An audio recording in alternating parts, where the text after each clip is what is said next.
The market has changed. The situation has changed. You're not going to be able to get the same predictable results from the same thing that you were doing past. I am actually not entitled to anything in this life. It's actually an incredibly freeing way to live.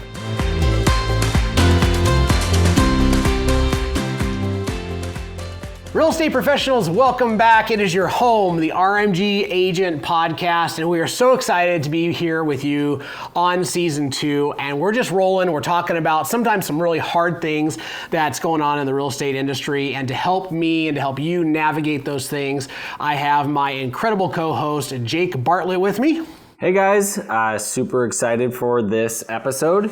It's going to be kind of a continuation on the last one that we did, which was your business is not paying for your lifestyle. Mm-hmm.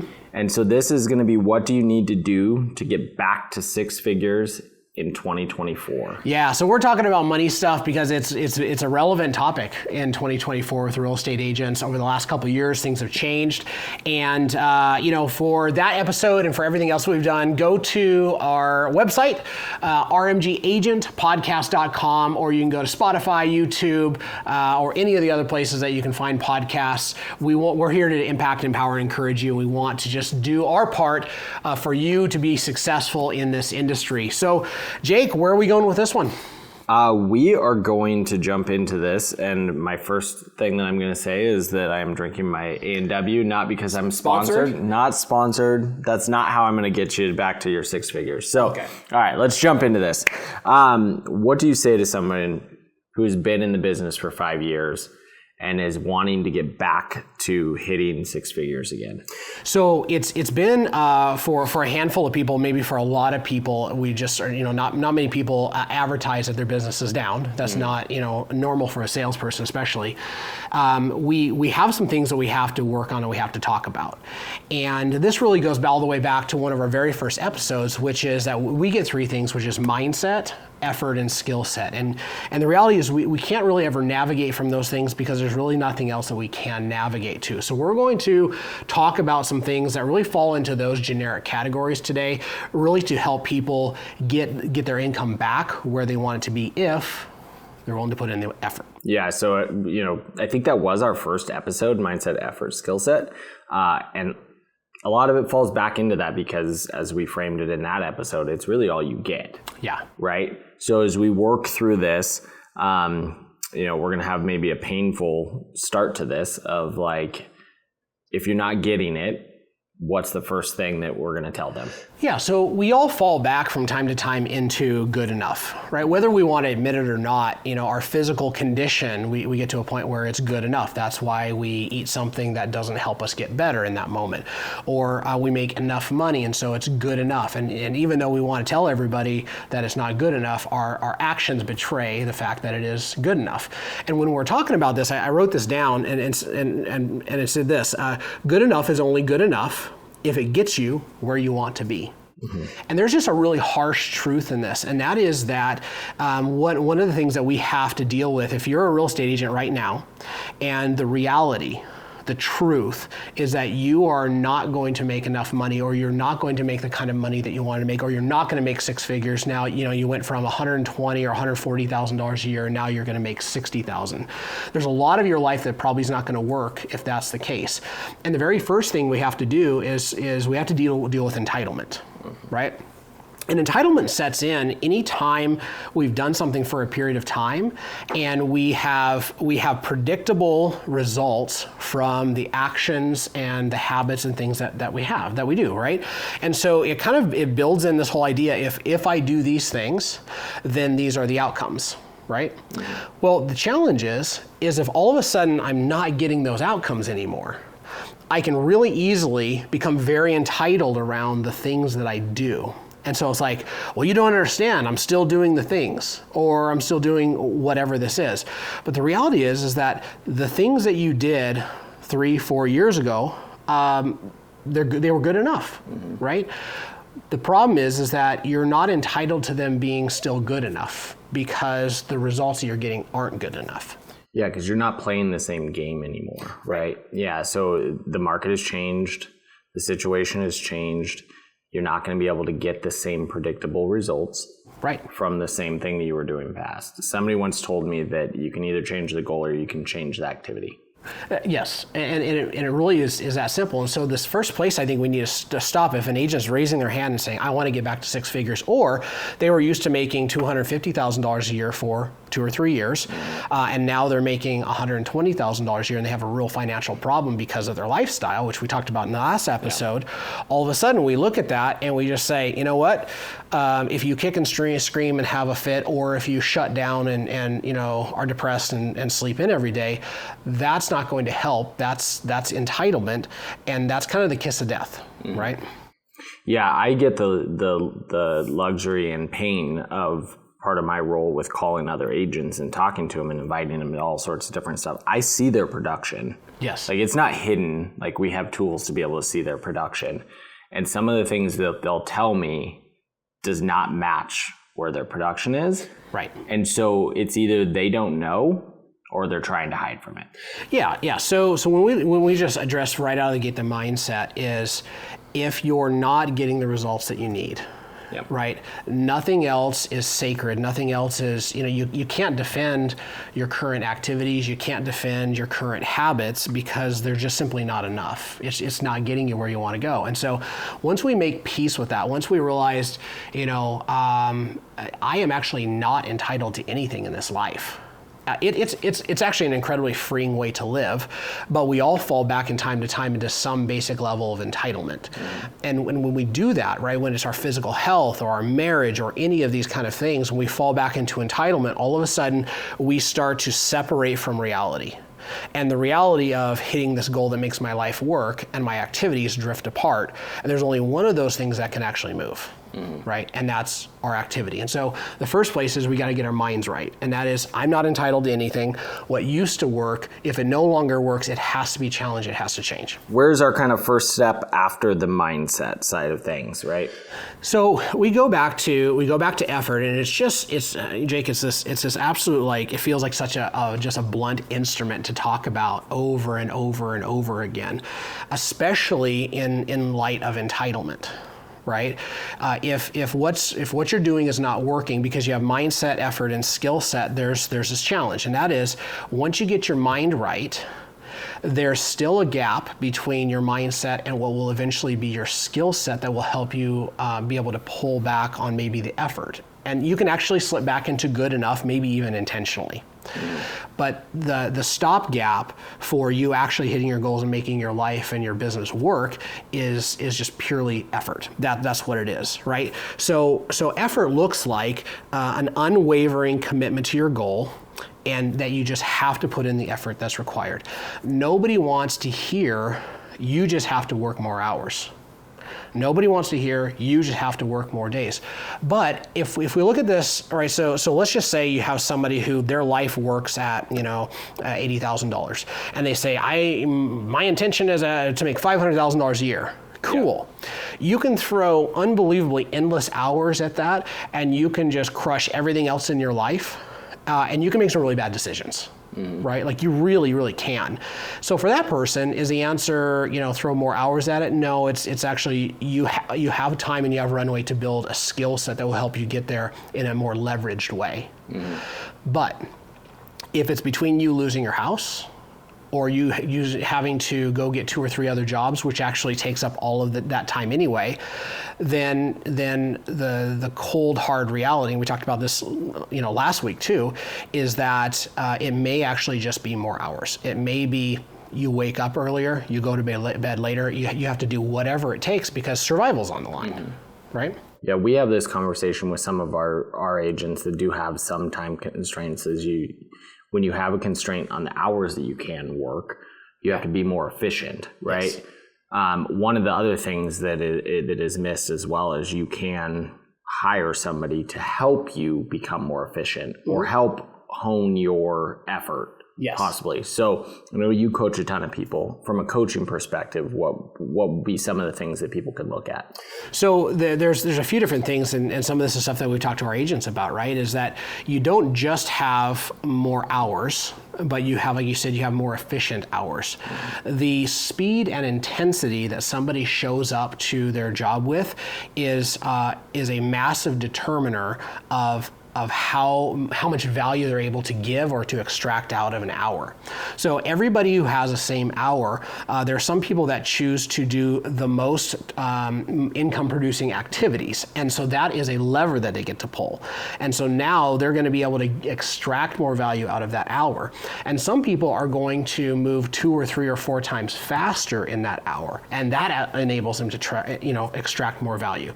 So if you look at this, but the problem is, of course, both of that is there's a reasonable level of skill and focus that shows up there. Mm-hmm. So if you're unwilling or unable to be more focused right now, or you're unwilling or unable to move faster right now, the only thing that you have to do as you build those skill sets is just to flat out log more hours. So do more, become more efficient. Mm-hmm. Potentially talk to somebody about helping you sharpen your hours or focus you a little bit more. We're going to work into our last thing is the skill set, as we start building the skill set to be able to get back to 6 figures. Where are we starting with? Yeah, so just to kind of like where you're going with this last question is the fastest way to build skill set isn't what should I do, which is a great question. It's who do I know that can help me get there? Mm-hmm. And that's where highly functioning teams, that's where coaches, people that come in, because if you have a goal, if you raise your hand and say, I'm not okay being okay, or I'm not okay where I'm at, the fastest way for you to be able to have the accountability to continue to have consistent effort, but then also sharpen your axe way, way faster. If I went to go sharpen my axe, I would figure out eventually. Right. I know how to sharpen an axe, but if I really needed that axe extremely sharp and I need it done now, I'm going to go find my buddy that works over at Buck Knives, and he's going to do it, and it's going to be perfect, and it's going to really shorten the amount of time. So when I start moving from effort and into skill set, coaching, being around highly accountable, highly skilled people that are leading me, all of that stuff that I've baked into my life and my business, and it helps me move faster. Yeah, one of the models that we use a lot that falls into this is the question triangle, and yes. I'll shorten it down for you. It boils down to the questions that we ask ourselves are hugely important, and the who you are looking to become and the who you surround yourself. Yes. So when you start talking about the hours that you're going to spend not lead generating, how can you work on the who that you need to be? Yes. And who are the people in your life that you need to top grade, the coaches that you need to hire, the people that you need to surround yourself. One of the things that I've talked about for a long time is that my superpower is getting into rooms I don't belong in. Sure, yeah. Right? And so some of it is just knowing the who's that invite me, but also knowing that I'm going to be listening more so than trying to talk in those situations because I don't deserve being there. Yeah, yeah. And the reality is all of this cycles back around to mindset again, which is there's a fundamental mindset here that is maybe hopefully the opposite of entitlement, and that is, am I willing to bet on myself? Mm-hmm. Right? When we start talking about paying for coaching, we start talking about joining a functional team and hiring, basically through one relationship, hiring out all these leverage points.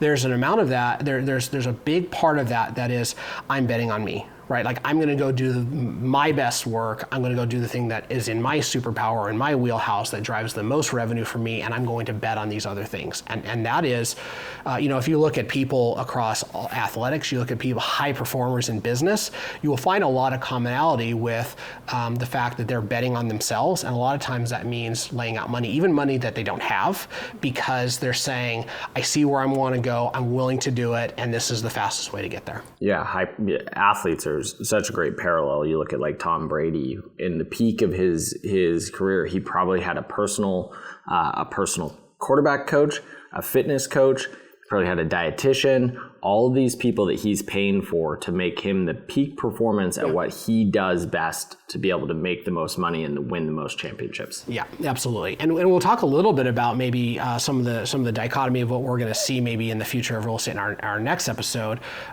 Just a little spoiler alert for that. Yeah. But okay, so where we're going to here is Skillset, right? Yeah. So there's a couple practical tips I think around Skillset, and that is that I think that the skill sets that somebody who's just like shaken the cobwebs loose and gotten rid of the entitlement, and now they're saying, I'm willing to put in the effort. Maybe they had their 5-minute or 2-week funeral with what their life's going to be for the foreseeable future. Now they're saying, okay, now I got to build a skill set, and maybe there's a lot of cobwebs and rust on that too. Well, I think there's 2 real practical things. Number 1 is to go back and to recreate the abandoned skills that you once had. So there are some new skills that come with new markets, but there's not a whole lot that's new when it comes to new markets. New markets are actually kind of some newer version of a market that somebody has seen before, right? And so there's this recreating, these skills. Okay, so I used to do this, and I'm a little bit rusty, but now I'm going to commit to it because I'm all in on committing to myself and my business and where I'm going. And so now I take this thing I'm nervous about because maybe I'm going to sound stupid because I haven't said this in a long time. I haven't done my role play. I haven't done any stuff. But if you re-engage those things that you used to have, it's like being, a bodybuilder and not being in the gym for a year, and all of a sudden you go back and you re-engage the muscles. They're going to be sore. You're going to throw up. It's going to suck, and your muscles are going to come back so much faster than other people. And so, take heart. Rebuilding old skill sets is actually much more quick and much easier than you think. You just have to get over that initial hurdle, right? Yeah. So one of the things I heard there is it's okay to throw up. It's okay to throw up. Yeah. So this would be I'm seeing a lot of this is agents that haven't done open houses for the last 4 or 5 years. Yes. That did them in the beginning of their careers are now doing open houses again. Yeah. And it's just real simple, right? If you say, I haven't done open houses, I haven't done cold calls in years, I haven't done pop buys in years, I haven't done handwritten notes in years, all of these things. What if we just frame this like maybe a business person would and say, hey, if you go do an open house this weekend, there's a chance you're going to make $10,000 or $20,000. Is it worth you putting yourself in front of opportunity? Or what if we even just said, we have some sort of statistic, and that is, Jake, if you go do 6 open houses, right, which will cost you somewhere around 20 hours of total work if you do them really, really well, you put in 20 hours worth of work, and you're going to make $20,000, right? We just know this is how the math works for your scenario. And then you say, $1,000 an hour, that's just not really, I'm not into it. Okay, that's probably not a logical conclusion. Yeah, I had this conversation with one of our agents that a couple weeks back got her listing under contract and had planned another open for the weekend. And the sellers were like, are you still going to do it?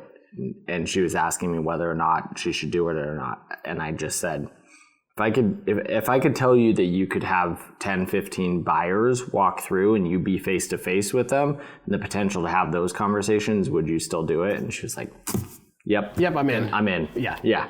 So abandoned habits is kind of what we're talking about. Some of the things that you did in the past that you're rusty at, you haven't done in a long time, but the muscle memory is still there even if it's rusty. It's going to be rusty for your first few reps, but you're going to get back at it. And the cool thing is, and I've been doing this a lot over the last 2 years, is there's a good chance, it's highly likely or probable that you're going to re-fall in love with some of those things, right? Like all of a sudden you do something, you're like, holy crap, I'm really good at this.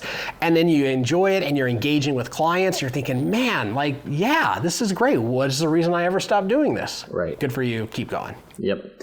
So then the next level is evaluating the skills or things that you believe will work, or you see other people that are working that you don't have those skills yet. Yeah, so the second piece of this isn't just dusting off the old skills and the old habits, but anytime we get into a place to where it's good enough, even if we're just hustling and grinding and good enough, it costs us a lot back in the day, we have gaps. right? We go back to like in a sports analogy, the best hitter in the world in baseball, like maybe one of the best hitters ever was Tony Gwynn. But he had chinks in his armor. He had things that he was constantly working out. If you look at, several years ago, many years ago now, Tiger Woods completely reinvented his swing. Right? And the reality is that as good as you got in the past, you have gaps. You have gaps in your understanding of business. You have gaps in your sales process and gaps in your client care process. More closer to home and even like more important, you have gaps in your habits. You have gaps in your calendaring skills. You have gaps in your morning routine. You might have gaps in your health. You also might have you might have limitations, right? Like so for me, I got into the business prior to having kids. Totally. Right? And now I have 3 boys that are awesome and amazing, and I love getting to spend time with them. And there's time constraints. Like I want to be home for bedtime, and I want to have dinner as many nights as I can. And so some of those fall back into like the calendaring skills and the conversations to fit people into my schedule opposed to fitting into their schedule, right? Oh, yeah. So if you're in that situation, like you probably have some serious gaps that you got to fill. Oh my gosh, so good, because you're right. Like and we've all gotten older. We're all older than we were 5 years ago or 10 years ago. Well, who cares? Well, a season of life with kids. Maybe you might have been like, I'm the guy that can sleep 3 hours a night, and I'm 22 and I don't have kids, and I can just plow, and I don't really have to pay attention to my habits because I have endless energy and I can just throw time at it. You blink, you have 3 kids.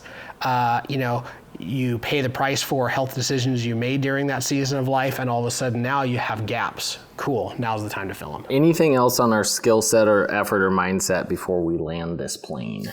I think the biggest one comes back to mindset, and that is there's something just unbelievably powerful and something that I've had the hardest time trying to identify. It's like, when you see it, and that is when somebody commits. When somebody wakes up and they flip that switch and they're not like, I think I'll try, but they're like, I'm going out in flames. I'm getting so far over the edge of my skis that I'm going to tumble down the hill, or I'm going to just rock this thing. And there's just something about when you stop flinching, you stop hesitating, you stop letting fear have a voice at your decision-making table, that when you flip that switch, all of a sudden, there is just a huge multiplier that makes effort more effortless and makes skill set building more desirable and not as fearful. And so what I'd like to leave people with this is, if you're not making the money that you need to make, you're not making 6 figures, the very first thing you have to do is you actually just have to choose to do it. Right? As simple as that sounds, if you've ever experienced being in a place where you are all in, remember that time and get back there. Real quick, guys, I'm going to leave you with a teaser for our next episode, which is My Crystal Ball Says. Yes. There's so many people saying, here's what's going to happen with the industry. Here's what's going to happen with the industry. I kind of steer clear of that, but I'm going to give it a shot. I think there's some really basic things that I see on the horizon that we're going to talk about, hopefully to help agents really prepare and put themselves in the best place for success. Awesome. Well, as always, guys, we're here to impact, empower, and encourage you in all things and in your real estate business. Awesome. All right, guys, until next time, we'll see you. Thanks for being here.